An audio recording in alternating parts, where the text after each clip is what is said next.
அன்புக்குரியவர்களே, மனிதர்களின் இயல்பான பார்வை என்னவென்றால், இயல்பாக தனக்கு இருக்கக்கூடிய விஷயத்தை ஏற்று பொருந்திக் கொள்வதை காட்டிலும் தன்னிடத்தில் இல்லாததை நினைத்து வருந்துவதும், அது கிடைக்கவில்லையே என்று வருத்தப்படுவதும் சங்கடப்படுவதும் தான் மனிதர்களின் இயற்கை. எனவேதான் கண்ணாடிக்கு முன்னாடி போய் நின்றும் கூட நம்மை படைத்தவனுக்கே கரெக்ஷன் சொல்லக்கூடிய நபராக நாம் இருக்கிறோம். இன்னும் கொஞ்சம் குட்டையாக இருக்கலாம், நெட்டையாக இருந்திருக்கலாம், தோல் இன்னும் கொஞ்சம் வெளுப்பாக இருந்திருக்கலாம், கருத்து இருந்திருக்கலாம் என்று நமக்கு நாமே ஆறுதல் பட்டு கொள்ளும் விதமாக ஒரு விதமான குறை கண்ணோடு பார்க்கக்கூடிய பழக்கம் மிகுதியாக மக்களிடத்திலே இருப்பதை காணுகிறோம். அல்லாஹ் குர்ஆனிலே கேட்கிறான், யா அய்யுஹன்னாஸ் உத்குரு நிஅமத்தல்லாஹி அலைக்கும், ஜனங்களே உங்களின் மீது உங்கள் ரப்பு வழங்கிய அருள் கொடைகளை எண்ணி பாருங்கள். அல்லாஹ் நமக்கு வழங்கிய அருள் கொடைகளை எண்ண முடியுமா என்றால் சத்தியம் முடியாது.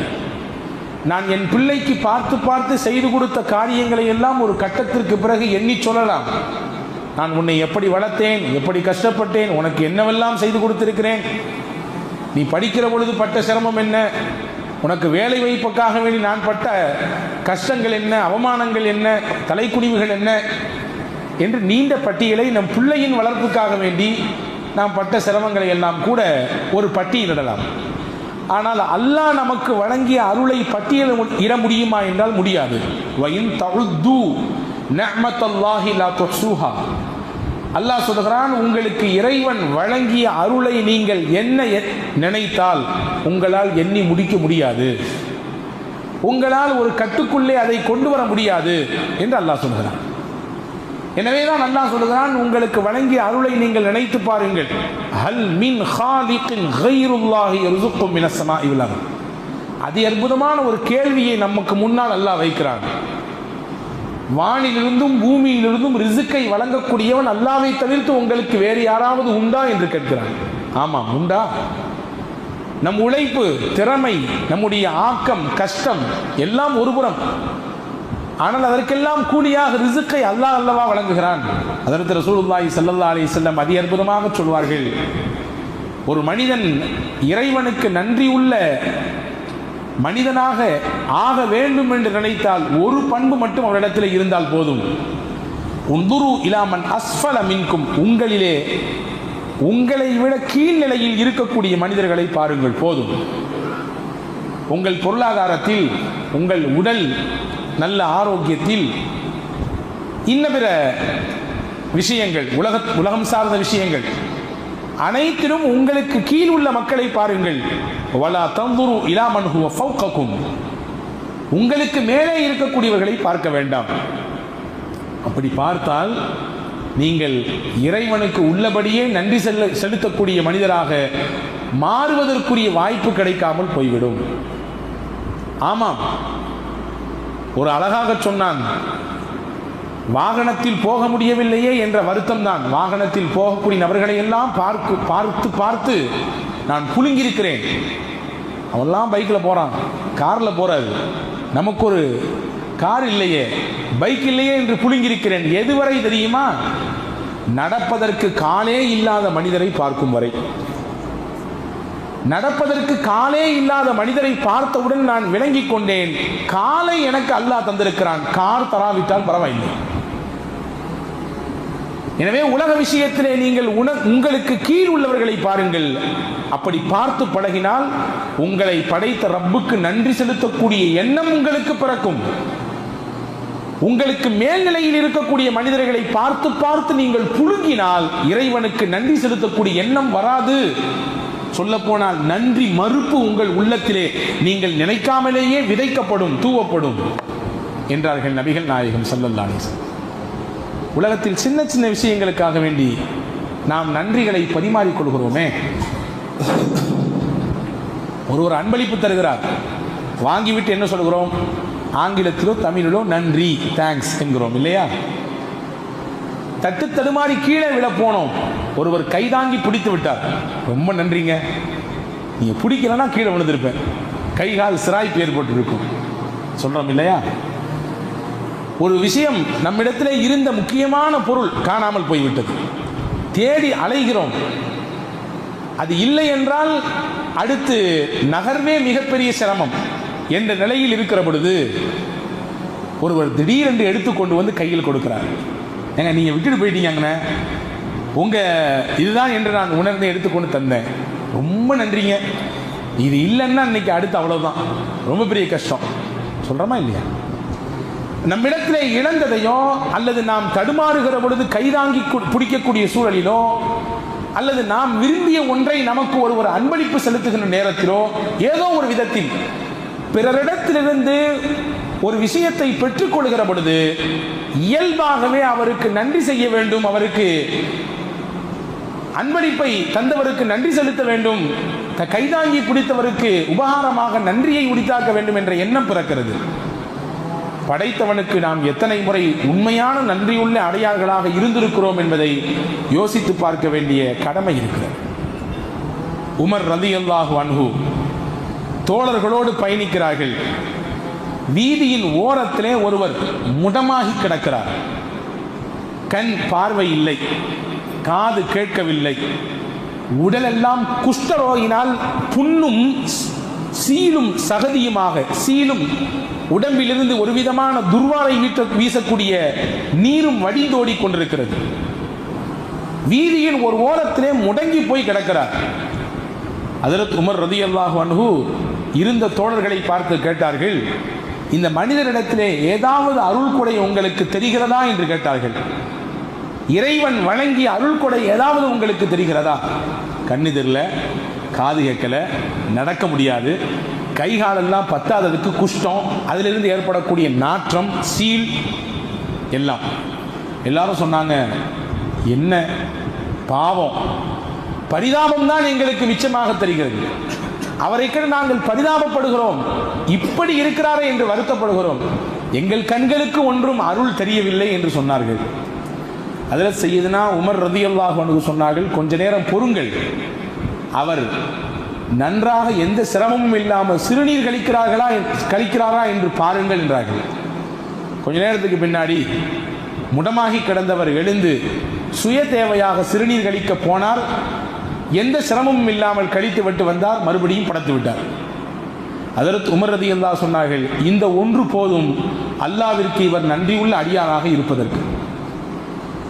உடலிலிருந்து பிரியக்கூடிய அந்த கெட்ட நீர், சிறுநீர் மிகச்சிறப்பாக கழிந்தாலே அந்த ஒன்று மட்டும் போதும் அவர் அல்லாஹ்விற்கு உண்மையுள்ள அடியாராக இருப்பதற்கு என்று ஹஜ்ரத் சையதுனா உமர் ரலியல்லாஹு அன்ஹு சொன்னார்கள். ஹஜ்ரத் அல்லாமா இப்னு அபி துன்யா தன்னுடைய நூலிலே ஒரு செய்தியை பதிவு செய்வார்கள். ஹஜ்ரத் சையதத்துனா ஆயிஷா ரலியல்லாஹு தஆலா அன்ஹா அவர்கள் சொன்ன விஷயம், ஒவ்வொரு நாளும் இறைவனுக்கு நன்றி செலுத்துவதற்கு ஒன்று போதும். ஹஜ்ரத் ஆயிஷா அம்மா சொன்னார்கள், நபிகள் சொன்னதாக, ஒருவர் எந்த சிரமமும் இல்லாமல் தண்ணீரை குடிக்கிறார், உள்ளே போன தண்ணீர் எந்த சிரமமும் இல்லாமல் வெளியே வருகிறது. சிறுநீரின் வழியாகவோ அல்லது வேர்வையின் வழியாகவோ அல்லது வேறு சில வழிகளிலே உள்ளே போன நீர் வெளியே வருகிறது. இந்த ஒன்று போதும் அவர் ஆயிரம் ஆயிரம் நன்றிகளை அல்லாஹ்வின் சன்னிதானத்திலே உரித்தாக்குவதற்கு என்று ஹஜ்ரத் ரசூலுல்லாஹி ஸல்லல்லாஹு அலைஹி வஸல்லம் சொன்னதாக ஹஜ்ரத் அன்னை ஆயிஷா ரலியல்லாஹு தஆலா அன்ஹா அவர்கள் அறிவிக்கிறார்கள்.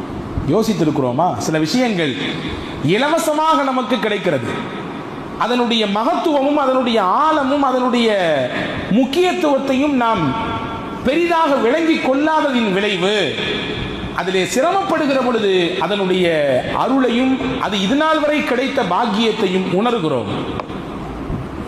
எத்தனை நபர்கள் உள்ளே போன தண்ணீர் வெளியே சிறுநீரின் வழியாக வராமல் தவித்துக் கொண்டு சங்கடத்தில் மருத்துவமனையில் இருந்து கொண்டிருக்கிறார்கள் என்பதை பார்க்கிற பொழுது உள்ளபடியே நபிகள் நாயகம் ஸல்லல்லாஹு அலைஹி வஸல்லம் சொன்ன ஒரு துஆ தான் நமக்கு ஞாபகத்திற்கு வரும். சிறுநீர் கழித்தாலும் சரி, மலம் தேவைக்கு கழிவறைக்குள் சென்றாலும் சரி, வெளியே வந்தவுடன் பெருமானார் துஆ செய்ய சொன்னார்கள், அல்ஹம்துலில்லாஹில்லதி அஸ்ஹப அன்னியல் அதா வ ஆஃபானி. அல்லாஹ்விற்கே எல்லா புகழும். எப்படிப்பட்ட அல்லாஹ் தெரியுமா? எனக்கு நோவு தரக்கூடிய ஒன்றை என் உடலிலிருந்து பிரித்து எடுத்து விட்டான். ஆமாம், சிறுநீர் வெளியே போகவில்லை என்றால் உடலுக்கு பெரும் நோவு, பெரும் சிரமம். உள்ளே போன உணவு செரிக்காமல் அல்லது செரித்த உணவு மலத்தின் வழியாக வெளியே போகவில்லை என்றால் அதைவிட பெரிய சிரமம் இல்லை. கொஞ்சம் கற்பனை பண்ணி பாருங்க. ஒரு நாள் சரியாக நீங்கள் கழிவறைக்கு போகவில்லை என்றால் அன்றைய நாள் எப்படி இருக்கும்? முழுசா போகலன்னா சொல்லல, சரியா போகல. எப்போதுமே ரிலாக்ஸாக போகக்கூடிய நாம், நிம்மதியாக போய்விட்டு வரக்கூடிய நாம், கொஞ்சம் அன்று முன்னும் பின்னும் முக்கி தள்ளுகிறது என்றால் எவ்வளவு பெரிய அழுத்தத்தை, எவ்வளவு பெரிய சிரமத்தை உணர்வோம். நபிகள் எனவேதான் சொன்னார்கள், அல்லாவிற்கு நீங்கள் வெளியே வந்தவுடன் நன்றி செய்யுங்கள், அது உங்கள் உடலில் இருந்தால் மிகப்பெரிய கேடு. யோசித்திருக்கிறோமா என்றாவது? அல்லாஹ் நமக்கு வழங்கிய அருளை பாருங்கள் பெருமக்களே. திடமானதை சாப்பிடுகிறோம், திரவமானதையும் சாப்பிடுகிறோம். நல்ல கட்டியான இருக்கிற பொருளையும் சாப்பிடுறோம், தண்ணிமார் இருக்கிற பொருளையும் சாப்பிடுறோம். எல்லாமே உடலுக்குள்ள போகுது. அல்லாஹ் இந்த உடலை ஒரு சின்ன தொழிற்சாலையாக வைத்திருக்கிறான். நீர் வேறு, நார் வேறு, வைட்டமின் வேறு, கால்சியம் வேறு, எல்லாம் பிரிக்கப்படுது. பிரிக்கப்பட்டு எந்தெந்த பார்ட்ஸுக்கு எது எது தேவை அது எல்லாம் அல்லாஹ் சப்ளை பண்றான். நீர் சத்துக்கு நீர், நார் சத்துக்கு நார், வைட்டமினுக்கு வைட்டமின், கால்சியம், என்னென்ன தேவையோ எல்லாம் பிரிக்கப்படுது. கடைசியில சக்கை மிஞ்சும் இல்லையா? அந்த சக்கையை தான் மலத்தின் வழியாக வெளியே தள்ளுகிறான். பாருங்க, அல்லாஹ்வின் அற்புதம் பாருங்கள். மலத்துவாரத்தின் பக்கத்திலே ஒரு அமைப்பை அல்லாஹ் வைத்திருக்கிறார். அதற்கு பெயர் கிராக் சிஸ்டம். அது என்ன வேலை செய்யும்? அது எல்லோருக்கும் இருக்கிறது. என்ன வேலை செய்யும் தெரியுமா? நமக்கு மலம் கழிக்க வேண்டிய சூழல் ஏற்பட்டவுடன் நாம் அந்த குறிப்பிட்ட இடத்தை நாடி போகிறோம். மூளைக்கு அந்த விஷயம் போகிறது, மலம் கழிக்க வேண்டிய தேவை நேரம் வந்துவிட்டது என்று. அந்த குறிப்பிட்ட இடத்துக்கு போகிறோம், டாய்லெட்டுக்கு போகிறோம். குறிப்பிட்ட இடத்திலே எப்படி அமர வேண்டுமோ அப்படி அமருகிறோம். வெளியேற்ற வேண்டும் என்று நம்முடைய உள்ளம் மூளைக்கு செய்தியை பாஸ் செய்கிறது. அதற்கு பிறகு உடலில் இருந்து சக்கை வெளியே வருகிறது. வெளியே வரக்கூடிய இடத்தில் இருக்கக்கூடிய ஒரு அமைப்பு தான் கிராக் சிஸ்டம். அது என்ன செய்கிறது? அந்த குறிப்பிட்ட நேரம் வரும் வரை உங்கள் மலத்தை தடுத்து வைத்திருக்கிறது, கேட் மாதிரி. அது இல்லைன்னு சொன்னா என்ன ஆகும்? சின்ன பிள்ளைங்க எப்படி சாதாரணமாக அறியாமல் சுய தேவை கழித்து விடுகிறதோ, நோயாளிகளின் உடலிலிருந்து எப்படி அறியாமல் மலம் வெளியேறி விடுகிறதோ, வயது மூப்பின் காரணமாக சில சமயங்களில் எப்படி அறியாமல் உடலிலிருந்து மலம் கழிந்து விடுகிறதோ, இதுவெல்லாம் எப்பொழுது ஏற்படும்? அந்த கிராக் சிஸ்டம் என்ற ஒன்று முறையாக செயல்படாமல் இருக்கிற பொழுது இதுவெல்லாம் ஏற்படும். ஒரு புத்தகத்தில் வாசித்தேன், அதனுடைய ஆசிரியர் எழுதியிருக்கிறார், ஒரு மனிதனுக்கு அல்லாஹ் அந்த இடத்திலே புற்றுநோயை ஏற்படுத்தினார். அந்த கிராக் சிஸ்டம் என்று சொல்லக்கூடிய அந்த தடுப்பு வேலி, மலத்தை தாங்கி நிற்கக்கூடிய அந்த மூடியிலே அல்லாஹ் புற்றுநோயை ஏற்படுத்தினார். மருத்துவர்கள்லாம் போய் சந்தித்த பின்னாடி அவர்களின் ஆலோசனை என்ன என்றால், அந்த இடத்தை ரிமூவ் பண்ணணும், வெட்டி எடுத்து ஆபரேஷன் செய்ய வேண்டும். எடுத்தால்தான் உங்களுக்கு இந்த நோயிலிருந்து முழுமையான தீர்வு கிடைக்கும். எடுக்கவில்லை என்றால் சிரமம்தான். சரி, எடுத்துடலாம் என்று சொல்லிடலாம். ஆனால் அதுக்கு பின்னாடி இருக்கக்கூடிய பின் விளைவுகள் என்ன என்றால், நீங்க உள்ள போட்டீங்க விஷயத்தை, ஏதாவது சாப்பாட்டுன்னா செரிச்சு ஆட்டோமேட்டிக்கா வெளியே வந்துடும். நீங்க நினைச்ச நேரம்லாம் இல்லை, எப்பனாலும் அது வெளியே வரலாம். அந்த மாதிரியான சூழல் ஏற்படும். வேறு வழி இல்லை. எப்படி யூரின் பைய இடுப்புல கெட்டிக்கிட்டு சில பேர் நடமாடுகிறார்களோ, அதே போன்று நீங்க மலப்பையை சுமந்து கொண்டுதான் இனிமேல் உங்கள் வாழ்க்கையை கழிக்க வேண்டும், வாழ்க்கை முழுவதும். இது டாக்டருடைய அட்வைஸ். வேறு வழி இல்லை. உயிரை காப்பாற்ற வேண்டுமே, என்ன செய்வது? உயிரை காப்பாற்றுவதற்கு அந்த ஆபரேஷன் செய்தாகிவிட்டது. அதற்கு பிறகு அந்த மனிதரை இன்னொரு நேரிலே சந்திக்கிற பொழுது, இதெல்லாம் அந்த புத்தகத்தில் எழுதுகிறார் அதனுடைய ஆசிரியர். சந்திக்கிற பொழுது பேசிக்கொண்டார் அவர், அந்த நோயாளி, எனக்கு அல்லாஹ் மிகப்பெரிய சோதனையை கொடுத்தான். அந்த குறிப்பிட்ட இடத்திலே புற்றுநோய், அதிலிருந்து அல்லாஹ் தீர்வையும் தந்தான்.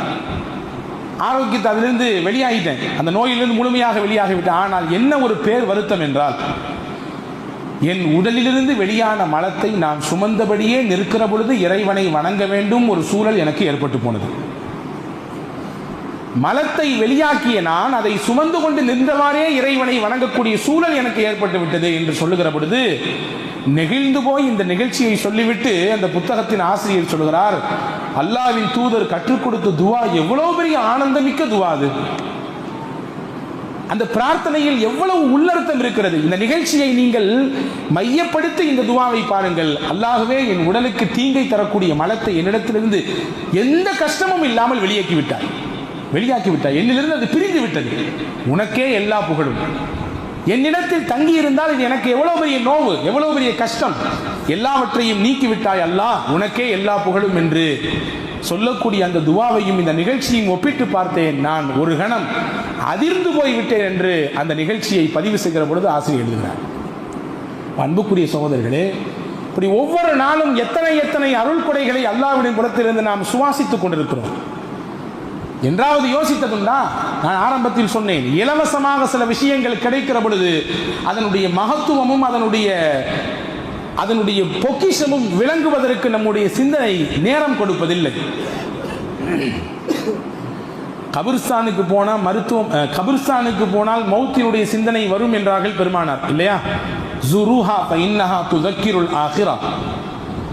மையத்தானவர்களை நீங்கள் ஜியாரத் செய்யுங்கள், இறந்து போனவர்களை நீங்கள் ஜியாரத் செய்யுங்கள். ஜியாரத்தின் மூலமாக உங்களுக்கு மறுமையின் சிந்தனை வரும், மரணத்தின் சிந்தனை வரும். அதற்கு பெருமானா சொன்னது. இன்னைக்கு மரணத்தின் சிந்தனை கபருக்கு போனால் மட்டும் வருவதில்லை, மருத்துவமனைக்கு போனாலும் வருகிறது, இல்லையா? ஒரு முறை மருத்துவமனைக்குள்ளே போய்விட்டு வந்தால் மரண சிந்தனை மட்டுமல்ல, அல்லாஹ் நம்மை எப்படி வைத்திருக்கிறான் நன்றாக என்ற உணர்வு வருகிறது. நன்றாக வைத்திருக்கக்கூடிய ரப்புக்கு நான் எந்த அளவுக்கு கடமைப்பட்டுள்ளேன், நான் அதை நிறைவாக செய்கிறேனா என்ற சிந்தனை பிறக்கிறதா என்று கேட்டால் பிறக்க வேண்டும் என்று நான் சொல்லுவேன். அந்த சிந்தனை வர வேண்டும். மருத்துவமனைக்குள்ளே போய்விட்டு வருகிற பொழுது அங்கே நோயாளிகள் படுகிற சிரமங்களையும் கஷ்டங்களையும் பார்க்கிற பொழுது அல்லாஹ் நம்மை எவ்வளவு சிறப்பாக வைத்திருக்கிறான், ஆரோக்கியமாக வைத்திருக்கிறான் என்ற சிந்தனை பிறக்க வேண்டும். அல்லாஹ் நம்மை நன்றாக வைத்திருக்கிறானே, அவனுக்கு மாறு செய்யக்கூடாதே, பாவம் செய்யக்கூடாதே, அவனுடைய கோபத்தை சம்பாதித்து தரக்கூடிய வழியில இறங்கிவிடக் கூடாதே என்கின்ற எண்ணம் பிறக்க வேண்டும். ஒன்று மட்டும் யோசியுங்கள், கிட்னி, சிறுநீரகம் என்னென்ன வேலைகள் செய்து கொண்டிருக்கிறது, இல்லையா? உடல் முழுக்க இரத்தத்தை சுத்திகரிப்பு செய்து அனுப்பி தள்ளுகிறது. ஒரே ஒரு நாள் அது தன் வேலையை செய்யாமல் முடங்கிவிட்டால் என்ன ஆகும்? சிறுநீரகம் ரத்தத்தை சுத்திகரிப்பு செய்து அனுப்புகிறது, என்ன ஆகும்? ஒன்றும் ஆகாது. பெரிய ஹாஸ்பிட்டல் ஒன்று பார்த்து டயாலிசிஸ் என்று சொல்லக்கூடிய ஒன்றை செய்தாக வேண்டும். நான் 35 வயது வரை இருக்கிறேன், இதுவரை எனக்கு டயாலிசிஸ் செய்யதில்லை, அல்லாஹ் பாதுகாப்பானாக. யோசியுங்கள், ஒருவருக்கு 60 வயது 70 வயது 70 வயது வரை அவர் டயாலிசிஸ் செய்யவில்லை, அல்லாஹ் அந்த சிறுநீரகத்தை வைத்தே சுத்திகரிப்பு செய்து உடல் முழுக்க இரத்தத்தை பாய்ச்சி கொண்டிருக்கிறான். கொஞ்சம் யோசியுங்கள், ஒரு முறை ஒருவர் டயாலிசிஸுக்கு போனால் எவ்வளவு செலவாகும்? ஒரு மாதத்திற்கு 2 முறை, மாதத்திற்கு 4 முறை, வாரத்திற்கு 2 முறை என்றெல்லாம் அவர்களின் நிலைக்கு தக்கவாறு அந்த முறைகள் மாறுபடுகிறது. அல்லாஹ் ஒத்த ரூபா வாங்காம 60 வருஷம் சுத்திகரிச்சு அனுப்பிட்டே இருக்கான் நமக்கு. இன்னைக்கு டயாலிசிஸ் என்று போனால் எத்தனை ஆயிரங்கள் வைக்க வேண்டும் ஒரு தடவைக்கு? ஒரு மாதத்திற்கு எத்தனை ஆயிரம்? வருடத்திற்கு கணக்கு போட்டால் 60 ஆண்டு 70 ஆண்டு நமக்கு எந்த தொகையும் வாங்காமல் ஃப்ரீயா அல்லாஹ் செஞ்சு கொடுக்கான். கொஞ்சம் யோசிங்க, கணக்கு போட்டு பாருங்க. ஒரு முறைக்கு 1000 என்ற ரீதியிலே வைத்து பாருங்கள், வருடத்திற்கு எத்தனை ஆயிரங்கள், எத்தனை லட்சங்கள், நம் வாழ்நாள் முழுக்க எத்தனை லட்சங்கள். அப்படி நமக்கு சுத்திகரிப்பு செய்து அனுப்பக்கூடிய ரப்புக்கு நாம் நன்றி உள்ளவனாக இருக்க வேண்டுமா வேண்டாமா? இப்படி நம்மை பராமரித்துக் கொண்டிருக்கிற ரப்பை நாம் நினைக்க வேண்டுமா வேண்டாமா? அவனிடத்தில் கதற வேண்டுமா வேண்டாமா? அல்லாஹ்வே, நீ கொடுத்ததற்கு நன்றி சொல்ல முடியவில்லை இன்னும் என்று இஎம் ஹனீஃபா பாடிய பாட்டின் அர்த்தம் நமக்கு புரிய வேண்டுமா வேண்டாமா? அன்புக்குரியவர்களே, எத்தனை எத்தனை அருள். பெருமானா ஸல்லல்லாஹு அலைஹி வஸல்லம் அன்னவர்களும் மதிய நேரம் உச்சி பொழுது ஒரு 12 மணி இருக்கும் என்று வைத்துக் கொள்ளுங்கள், வெளியே வருகிறார்கள். வந்தால் செய்த அபூபக்கர் சித்திக் ரலியல்லாஹு அன்ஹு வர்றாங்க. இந்த நேரத்தில் எங்கே வந்தீங்கன்னு அபூபக்கர் நாயகத்தை கேட்குறாங்க. ரசூலுல்லாஹ் சொன்னாங்க, பசி தான் வீட்டை விட்டு என்னை வெளியாக்கியது. நபி கேட்டாங்க திருப்பி அபூபக்கர் நாயகத்தில், நீங்கள் ஏன் வந்தீங்க? அதே தான், உங்களை எந்த பசி வெளியாக்கிச்சோ அதே பசி தான் என்னையும் வெளியாக்கிச்சு, வாங்க போவோம். கொஞ்ச நேரத்தில் உமர் ரலியல்லாஹு அன்ஹு வருகிறார்கள். அவர்களிடத்திலும் இதே கேள்வி, அவர்களும் இதே பதில். 3 பேரும் சேர்ந்து அதர் சையதுனா அபுல் ஹைசம் அல் அன்சாரி ரலியல்லாஹு அன்ஹு என்ற சஹாபியின் வீட்டுக்கு போகிறார்கள். வீட்டிலே நபி தோழர் அபுல் ஹைசம் இல்லை, மனைவி மட்டும்தான் உள்ளே இருக்கிறார்கள். பெருமானார் சலாம் சொல்ல, பதில் சொல்ல, அவர்களுக்கென்று விரிவை ஏற்படுத்தி கொஞ்ச நேரம் உட்காருங்க, இங்க வீட்டுக்காரங்க இங்க போயிருக்கிறாங்க, இப்போ வந்துடுவாங்க. வந்தார் அபுல் ஹைசம் அல் அன்சாரி. நபியையும் தோழர்கள் அபூபக்கர் ரலியல்லாஹு அன்ஹு, உமர் ரலியல்லாஹு அன்ஹு பார்த்தவுடன் பூரிப்பு, சந்தோஷம், ஆனந்தம். இன்னைக்கு எனக்கு கிடைச்ச மாதிரி விருந்தாளி உலகத்துல யாருக்குமே கிடைச்சிக்க மாட்டாங்க. எங்க வீட்டுக்கு நபிகள் நாயகம் வந்திருக்கிறாங்க, நான் பெரிய பாக்கியவான், நபியே ஒரு நிமிடம் நெல்லுங்கள் என்று சொன்னவுடன் அவர் தன்னுடைய தோட்டத்திலிருந்து கொண்டு வந்த குளிர்ந்த நீரையும் கொண்டு வந்த அந்த பேரித்தம்பழத்தினுடைய பல்வேறு கனிகளையும் நபிக்கு முன்னால் கொண்டு வந்து வைத்தார். சாப்பிடுங்கள், உங்களுக்கு தேவையான உணவு இன்னும் சிறிது நேரத்தில் தயாரிப்பு செய்யப்படும். செய்தார். தயாரிப்பு செய்து பெருமானாருக்கு முன்பு வைத்தார். பசியோடு வந்த நாயகமும் நாயக தோழர்களும் சஹாபாக்கள் அபூபக்கர் ரலியல்லாஹு அன்ஹு அவர்களும் சய்யிதுனா உமர் ரலியல்லாஹு அன்ஹு சாப்பிட்டார்கள். சாப்பிட்டு முடித்தவுடன் பெருமானார் ஸல்லல்லாஹு அலைஹி வஸல்லம் இரு தோழர்களை பார்த்து சொன்னார்கள், ஹாதா மினன் நிஅமில் லதீ துஸ்அலூன அன்ஹு. இதுவும் அல்லாஹ்வின் அருள் கொடைதான். பசியோடு நாம் வந்தோம், ஒண்ணுமே இல்லாமல் நாம் வெற்று குடலோடு நாம் வெளியே வந்தோம். நமக்கு வயிறார சாப்பாடு கொடுத்தது, நீரை புகட்டியது அல்லாஹ் தான்.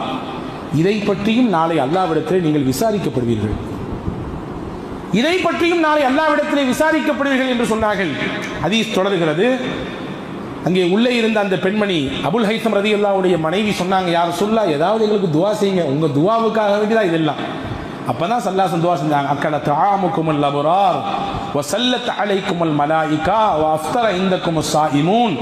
உங்கள் உணவை நல்லோர்கள் சாப்பிடட்டும், உங்கள் வீட்டிலே நோன்பாளிகள் வந்து நோன்பு திறக்கட்டும், உங்கள் வீட்டிலே மலக்குமார்கள் அணியணியாக வந்து இறங்கட்டும் என்று துவா செஞ்சாங்க.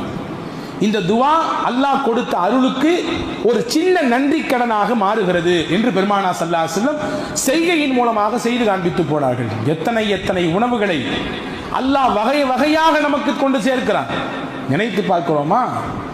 சய்யிதுனா அப்துர் ரஹ்மான் இப்னு அவுஃப் ரலியல்லாஹு அன்ஹு நோன்பு காலம், நோன்பு திறப்பதற்கு முன்னால் அடுக்கி வைக்கப்பட்டிருக்கிறது உணவு. பார்த்து அழுகிறார்கள், கண்ணீர் வடிக்கிறார்கள். நோன்பாளி, ஏங்க அழுகிறீங்கன்னு கேட்கும்பொழுது ஹஜ்ரத் அப்துர் ரஹ்மான் இப்னு அவுஃப் ரலியல்லாஹு சொன்னார்கள், என் தோழர்களில் எத்தனையோ தோழர்கள், ஏழைகள், சஹாபிகள், சய்யிதுனா முஸ்அப் பின் உமைர் போன்ற சஹாபாக்கள் எல்லாம் உடுத்துவதற்கு கூட ஒழுங்கான ஆடை இல்லாமல் கந்தல் ஆடையை உடுத்திக் கொண்டு, கஃபன் செய்வதற்கு கூட முழு ஆடை இல்லை. தலையை போர்த்தினால் கால் தெரிகிறது, காலை போர்த்தினால் தலை தெரிகிறது. அந்த நிலையில் உலகத்தோடு ஒட்டாமல் வாழ்ந்து மறைந்து விட்டார்கள். அல்லாஹ் எனக்கு எவ்வளவு உணவு கொண்டு வந்து வச்சிருக்கான், நோன்பு திறக்கும் நேரத்தில் எவ்வளவு உணவு, வகை வகையான உணவு. அல்லாஹ்விற்கு நான் எப்படி பதில் சொல்ல போகிறேன் என்று தெரியவில்லையே. அவன் வழங்கிய அருள் கொடைக்கு அவன் நாளை என்னிடத்திலே கேள்வி கேட்டால் நான் என்ன பதில் சொல்வேன் என்று தெரியவில்லையே என்று கலங்குகிறேன் என்று சொல்லிவிட்டு வெறும் தண்ணீரை மட்டும் எடுத்துக்கொண்டு அதை வைத்து நோன்பு திறந்து விட்டு போனார்கள் என்று வரலாறு இருக்கிறது. இன்றைக்கு எவ்வளவு அறுசுவை உணவுகளை அல்லாஹ் நம்மை சாப்பிட வைக்கிறான். எல்லாம் நம்ம சம்பாதிக்கிறோம், உழைக்கிறோம், பொருள் ஈட்டுகிறோம், உண்ணுகிறோம் என்று சொல்லலாம். ஆனால் இது எல்லாவற்றுக்கும் பின்னால் இறைவனுடைய அருள் கொடை இருக்கிறதா இல்லையா? யோசித்திருக்கிறோமா? சாப்பிட்டு முடித்தவுடன் அல்லாஹ்விற்கு நன்றி செலுத்தியிருக்கிறோமா? அல்லாஹ்வே, உலகத்தில் எத்தனை மக்கள், கோடிக்கணக்கான மக்கள் ஒருவேளை உணவில்லாமல் திண்டாடி கொண்டிருக்கிறார்கள். எங்களை வயிறார உணவுடன் செய்தாய் அல்லாஹ்வே, உனக்கே எல்லா புகழும், அல்ஹம்துலில்லாஹ் சொல்லி இருக்கிறோமா? அல்லாஹ்வே, நீ தான் உணவை கொடுத்தாய், நீ தான் தண்ணீரை கொடுத்தாய், நீ தான் எங்கள் பசியை ஆற்றினாய், நீ தான் ரிஸ்க் அளிப்பவனின் ஆகப்பெரியவன். புகழ்ந்திருக்கிறோமா அல்லாஹ்வை? அன்புக்குரியவர்களை யோசித்து பார்க்கிறோம். அல்லாஹ் வழங்கிய அருள் கொடை நம் உடலிலும் நம்முடைய வெளிரங்கத்திலும் நிரம்ப கிடக்கிறது. நாம் அதை கண்டும் காணாமல் கடந்து போய்கொண்டே இருக்கிறோம். நினைக்கிறோமா இல்லையா என்பது கூட யோசிக்க முடியாத அளவிற்கு ஒரு அவசர கதியிலே நாம் தள்ளப்பட்டிருக்கிறோம்.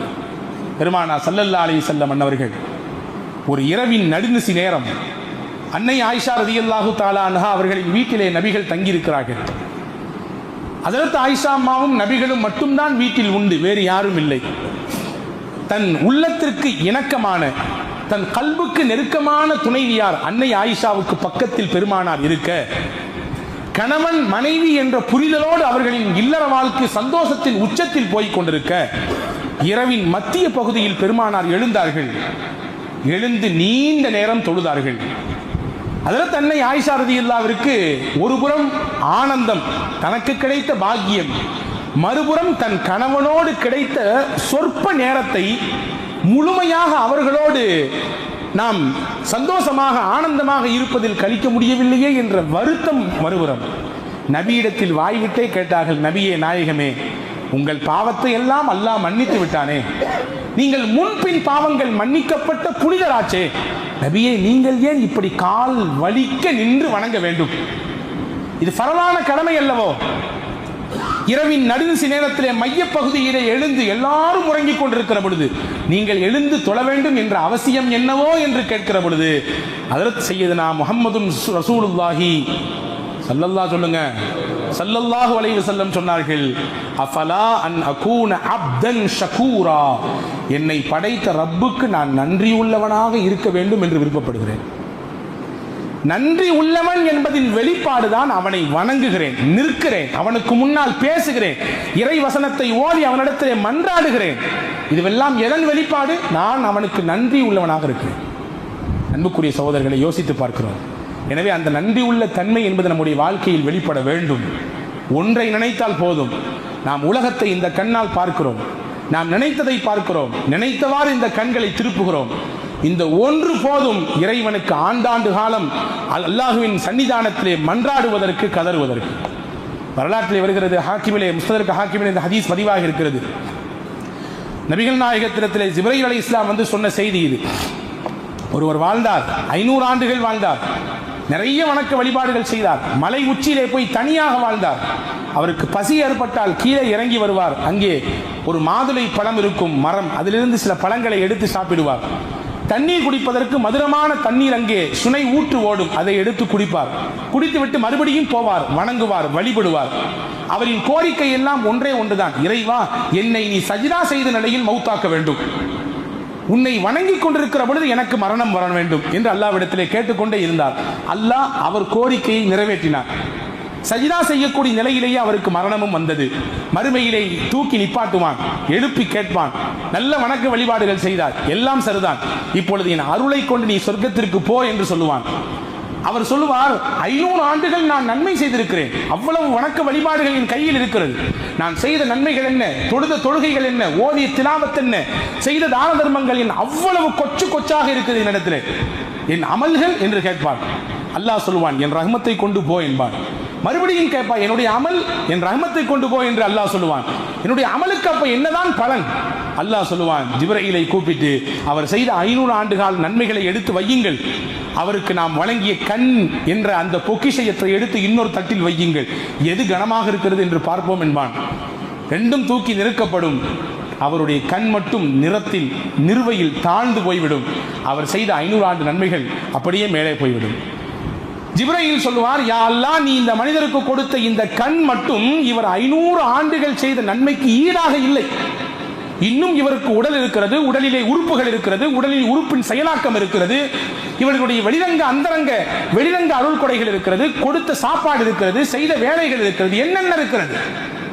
கண்ணுக்கு மட்டும் 500 ஆண்டுகளா என்று திகைத்து போய் நிற்கிற பொழுது அல்லாஹ் சொல்லுவான், நீ வணங்கினாய், இந்த வணக்கமும் என் ரஹ்மத் தான். உனக்கு உணவு கொடுத்தேன், அதுவும் என் ரஹ்மத் தான். நீ கேட்டாய் சஜிதாவிலே எனக்கு மரணம் வேண்டும் என்று, அதுவும் என் ரஹ்மத்தை கொண்டுதான் சொன்னேன். இப்போவும் சொல்கிறேன், என் அருளை கொண்டு சொர்க்கத்திற்கு போ என்கிற பொழுது அவர் தான் செய்த தவறை நினைத்து வருந்தி அல்லாஹ்விடத்திலே மன்னிப்பு கேட்டுவிட்டு போவார். இந்த ஹதீஸை முடிக்கிற பொழுது ஹஜ்ரத் சய்யிதுனா ஜிப்ரீல் அலைஹிஸ்ஸலாம் சொல்வார்கள், இன்னமல் அஷ்யாஉ பிரஹ்மத்தில்லாஹி தஆலா யா முஹம்மத் ஸல்லல்லாஹு அலைஹி வஸல்லம். அல்லாஹ்வின் தூதரே, உலகத்தில் நடக்கக்கூடிய எல்லா காரியமும் அல்லாஹ்வின் அருளை கொண்டுதான், அருள் கொடைகளை கொண்டுதான் நடக்கிறது. எதுவும் மனிதனின் தனி சக்திக்கோ, மனிதனின் தனி முயற்சிக்கோ, மனிதனுடைய அளப்பரிய ஆற்றலுக்கோ உரித்தானது அல்ல. எல்லாமும் அல்லாஹ்வின் ரஹ்மத்தை கொண்டுதான் நடக்கிறது என்பதை புரிந்து கொள்ளுங்கள் நாயகமே என்று ஹஜ்ரத் ஜிப்ரீல் அலைஹிஸ்ஸலாம் அண்ணன் பெருமானிடத்தில் சொல்லிவிட்டு போவார்கள் என்பதை பார்க்கிறோம். எனவே உன்னை புரிய வேண்டும், நான் வணங்குகிறேன், தொழுகிறேன், நிறைய தான தர்மம் கொடுக்கிறேன், நிறைய கிதாப் திலாவத் ஓதிக்கிறேன், நிறைய கல்வி இருக்கிறது, எனக்கு மார்க்க ஞானம் நிறைய இருக்கிறது என்று நமக்கு நாமே சமாதானம் சொல்லிக் கொள்ள கூடாது. அதுவும் கூட அல்லாஹ்வின் பிச்சை தான். அல்லாஹுவின் அருள் தான் என்பதை புரிந்து அதற்கும் நன்றி செய்யக்கூடிய மனிதர்களாக மாறுகிற பொழுது நிச்சயம் அல்லாஹ்வின் அருளை முழுமையாக பெறுவோம். நாளை மறுமையிலே அவனுடைய உயர்தரமான ரிதுவான் என்று சொல்லக்கூடிய திருப்பொருத்தத்திற்கு உரித்தானவர்களாக அல்லாஹ் நம்மை ஆக்குவான். வல்ல ரஹ்மான் தௌஃபீக் செய்வானாக. ஆமீன். வாஹிரு தஅவா அனில் ஹம்துலில்லாஹி ரப்பில் ஆலமீன். அஸ்ஸலாமு அலைக்கும்.